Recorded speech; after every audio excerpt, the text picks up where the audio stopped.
Under the design law, justification is different. Let's ask some questions. When Adam and Eve sinned in Eden, did God get changed? No. Did God's law get changed? No. Did the actual condition of Adam and Eve get changed? Yes. Something changed in them. Yes, they did. So, what needs then, in order for atonement, at-one-ment, unity, reconciliation, salvation, the ridding of the universe of sin, what needs to happen? Does something need to happen to God? No. Does something need to happen to God's law? No. Does something need to happen to Adam and Eve? Yes. To the descendants of humankind. So, justification, setting right what's wrong. God's law doesn't need anything set right. It's right.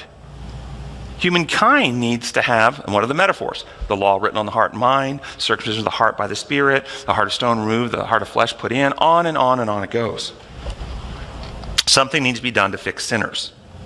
So jumping to Friday's lesson, from the very first paragraph, from the book Faith and Works, page 18. For those who don't know, this was written by Ellen White, one of the founders of the Adventist Church. The danger has been presented to me again and again. Who was presenting this to her? One of the local preachers? God.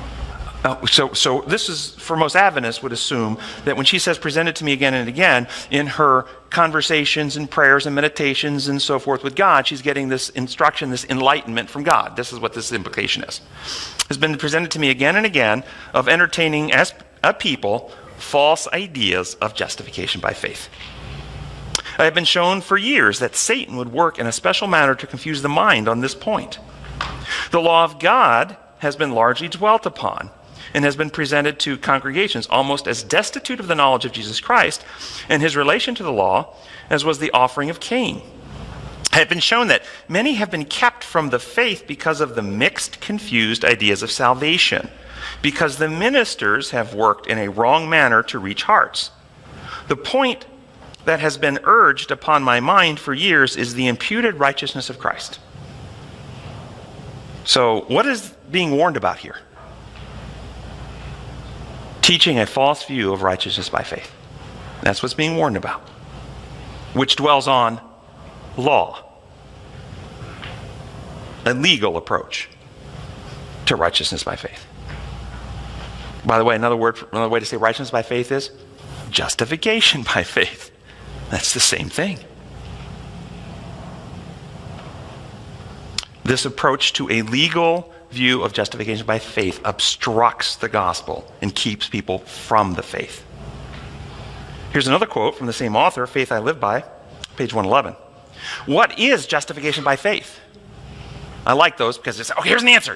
What is it? Okay, here's what this author says. It is the work of God in laying the glory of man in the dust and doing for man that which is not in his power to do for himself. When men see their own nothingness, they are prepared to be clothed with the righteousness of Christ. The thought that the righteousness of Christ is imputed to us, not because of any merit on our part, but as a free gift from God, is a precious thought.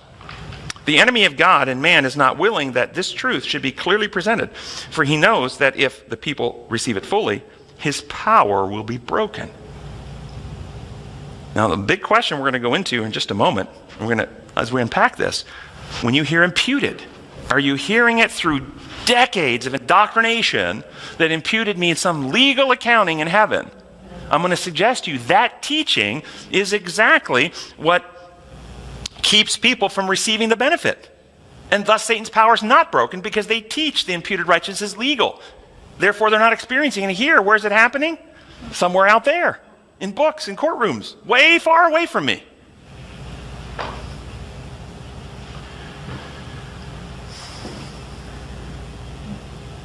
So what work could we not do for ourselves?